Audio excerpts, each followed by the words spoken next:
I just want to pull up challenge to let everybody see what's going on. Alright, and yeah, we can be back.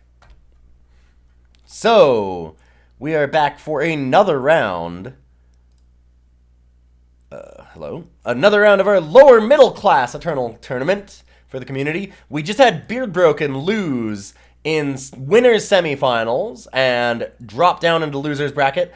The one that we're going to be running today is BeardBroken versus Yanbetari, Ilyon having dropped out of the tournament, so Yanbetari continuing on. So now we're back into losers semifinals, where BeardBroken is trying to make their way back into grand finals. So the way that it works is if BeardBroken wins, then BeardBroken goes to losers finals. If BeardBroken wins in losers finals, then they get bumped up to the grand finals, and they'll be facing off against whoever wins in the semis here. So basically, they're going to have to fight the winner of this in this in the bracket over here. Sorry. So they need to win 2 rounds in a row, and then they can have a chance to go back into the grand finals. So we're going to be watching BeardBroken versus Yanbetari right now. BeardBroken is also on a deck that we've seen a lot of in various versions. We've seen FTS Sacrifice. So Fire, Time, Shadow Sacrifice decks have been a huge impact on this tournament.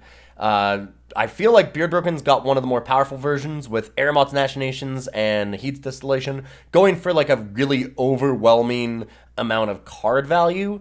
Thing is, you can kind of curve under that or just bust through it in the mid-game too before it manages to get the Aramot's Machinations, which is kind of how we saw BeardBroken lose their last round. And it's up against Yanbetari. Yanbetari playing a Praxis deck, playing a semi-professional Sentinel. So we've got a Sentinel deck here that's running things like Novaquake Titan and Sandstorm Titan as the few rares that they're allowed, and Mysterium Orb to give them Overwhelm and also to power up all of the Explorers to make it a little bit easier and faster to play this Novaquake. And we've seen Novaquake come down quite a few times. Really, really big, cheap units on the side here of Yanbetari. So that's kind of going to be the story of this match, I think, is whether Yanbetari finds Monolith Guardians and things like Mysterium Orb to work with it before they get overwhelmed by kind of the long game plan of sacrificing to Kindling Carver and pulling back with Machinations here out of BeardBroken. So we're going to jump over to the games. I'm going to go ahead and watch BeardBroken to start. And I'll let them know they can go.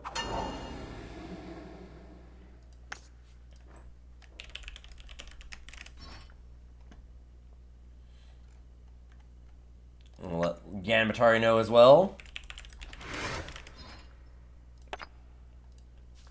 I believe that our 2 players have been waiting here for a little while for me. And we've got a really nice starting hand here for Beard. Starting off with a Kindling Carver is always good. That's one of the main parts of this deck, right? And that's what we've seen BeardBroken struggle with last time, where they weren't able to actually win a game, is that they ended up not finding Aramot's Machinations and not finding their Kindling Carvers. This time they have both. So a really great start here for BeardBroken. Not wanting to jam the Carver out right away. One thing that is a problem with this hand is that it's slow. And Yanbetari is already ramping, so there could be a really big unit next turn. Like, we can see Sandstorm Titan or Monolith Guardian next turn. BeardBroken is getting a chump blocker at least in Spark Hatcher. Hopefully able to counter whatever Yanbetari slams in with here right away. Open up the market here so that everybody can use Waystone. But now that BeardBroken's got another unit here that's a little bit cheaper, they're set up very well. They can attack in with this, I imagine, and then they can use Kindling Carver afterwards to try and draw extra cards, see what's up. Ooh, playing the power card first. To me, that suggests that BeardBroken's not going to play the Carver, because normally you want to sacrifice the Carver before playing power cards, in case you hit a power. So I'm going to guess that BeardBroken just attacks and holds up the Display of Destruction. Maybe puts a bunch of 1/1s into play. Could be wrong. BeardBroken might still just go for Carver. Nope, gonna wait. It makes a lot of sense. I mean, you have to pay enough for this that it's gonna be hard to play most things anyways.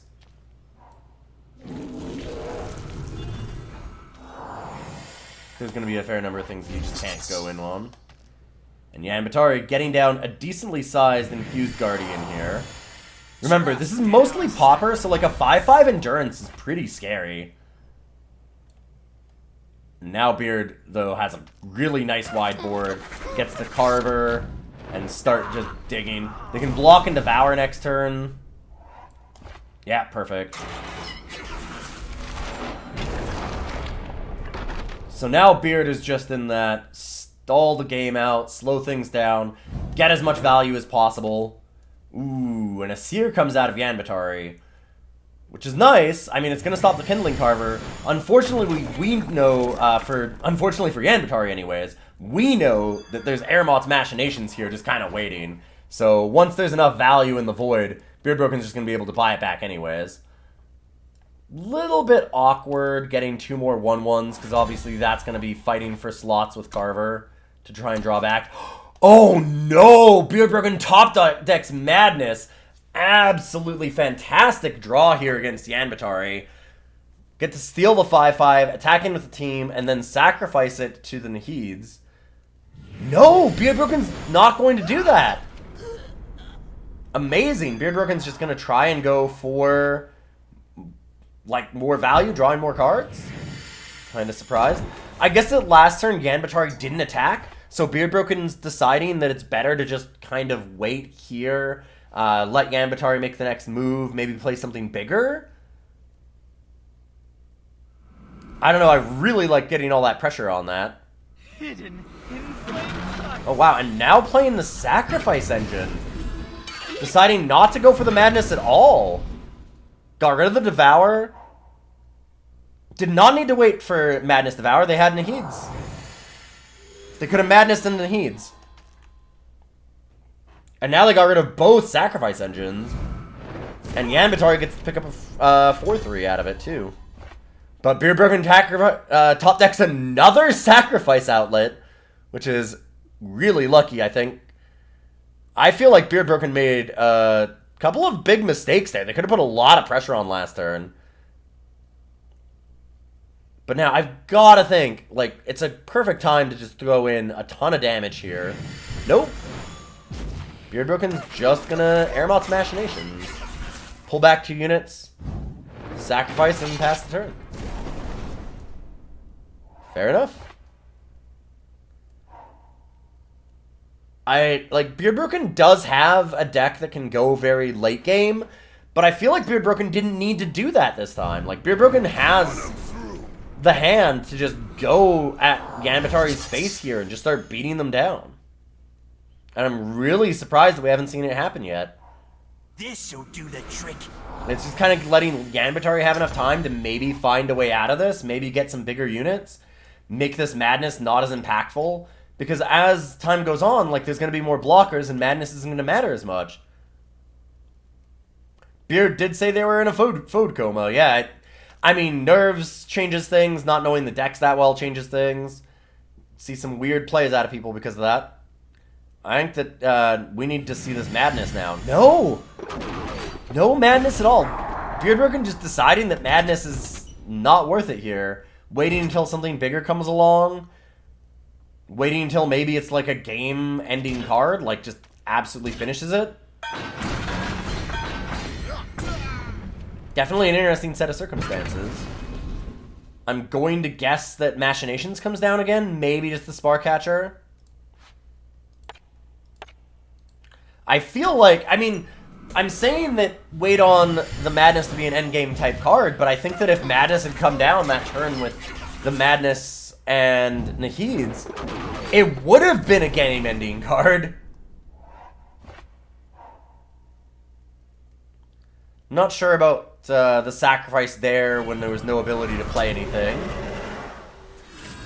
Alright, now we get a 7/6. Which I have to assume is going to get Madness and sacrificed in some way. BeardBroken will not sit on this Madness forever. There we go. Alright. Now we finally see the Madness. Big attack. Yeah, and the chump block makes perfect sense. Try and prevent as much damage as possible. Looks like BeardBroken's gonna run away with this game anyways.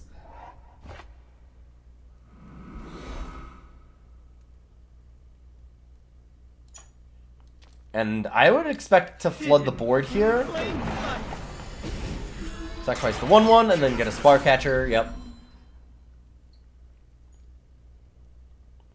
The value off of Carver and double Airmoth's Machinations is so much that I think that it doesn't matter that BeardBroken's just run into a couple of bad misplays there, and they're just going to run away with this game. Yeah, now we're going to get attacked with everything. The safest thing to do, just end the game. No need to look for value when you can end the game. Yanbetari had a tough hand there, too.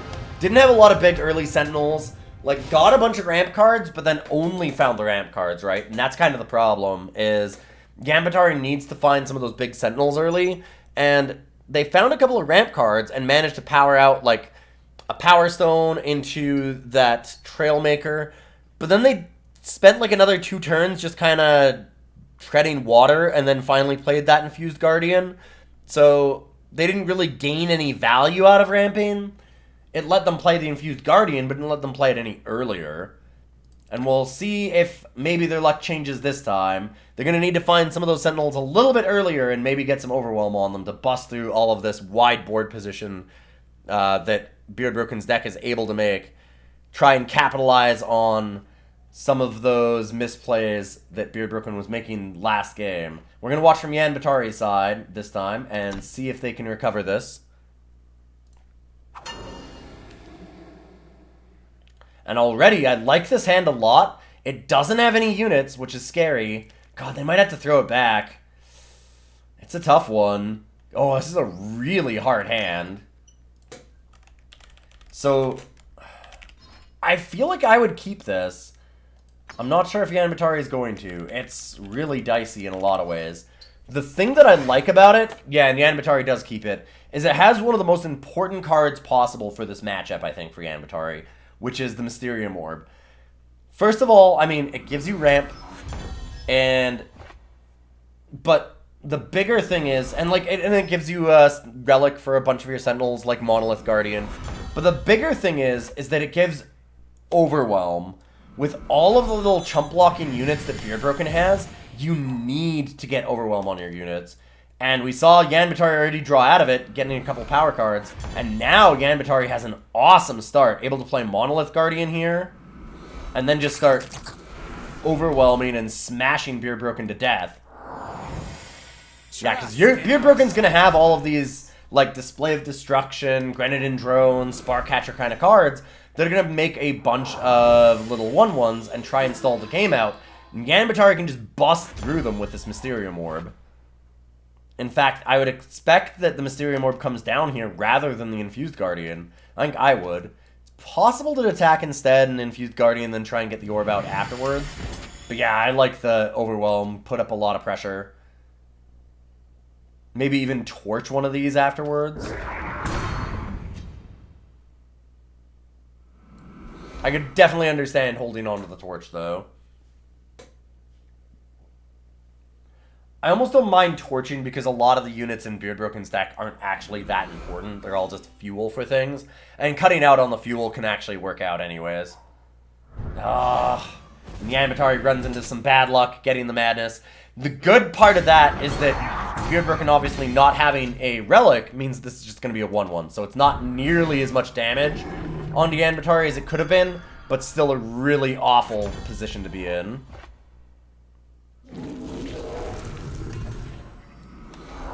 Yanbetari not opting to go for the slower route and get extra power, just going to go right into the Guardian here.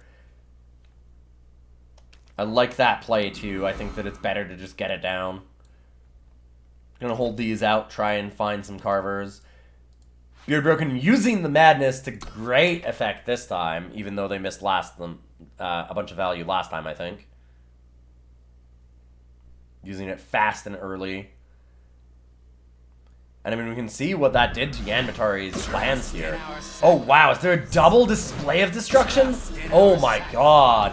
BeardBroken on the triple Display Destruction plan just annihilates Yanbetari's board, and Yanbetari has nothing left.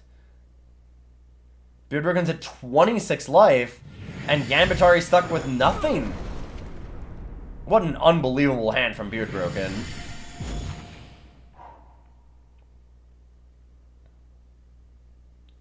it seemed like such a great opener from Yanbetari, being able to have Endurance and Overwhelm.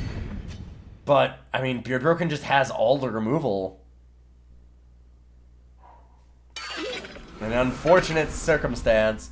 We'll see if Yanbetari can recover. I mean, Yanbetari still has, like, a bunch of Hail Marys to draw. Oh, wow! Like, for example, Groundbreaker, which... Ooh, this is an interesting spot. So, Yanbetari could shoot the Nahid's Faithful and play Groundbreaker. Or, they could shoot BeardBroken in the face and get the Spark. Yeah, relying on the Groundbreaker's ability to make it so that BeardBroken can't gain life. Hope that BeardBroken doesn't have any more removals like Combust or Madnesses. Oh no, and there's the Combust! BeardBroken just has a perfect hand. Constant removal, 3 different displays to remove things. There's not really much that Yanbetari could do. And, oh, Yanbetari gets the rub-ins of Kairos' choice right after a perfect time to have bought back Groundbreaker. It would have been able to come back as a 7-6 double damage. But no, stuck without it. And now Yanbetari flooding out a little bit here. BeardBroken's drawn a bunch of extra cards, but has about the same amount of power. Yeah, and Yanbetari is going to get a little bit of life here, able to stall a little bit longer, but it is a very bad spot to be in. BeardBroken's still on 3 cards in hand, probably things that matter. And we know that Yanbetari is incredibly flooded.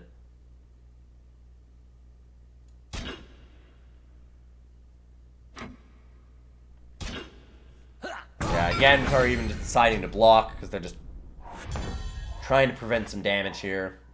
Oof. Yeah, real big oops, getting more power cards. And that'll be the game.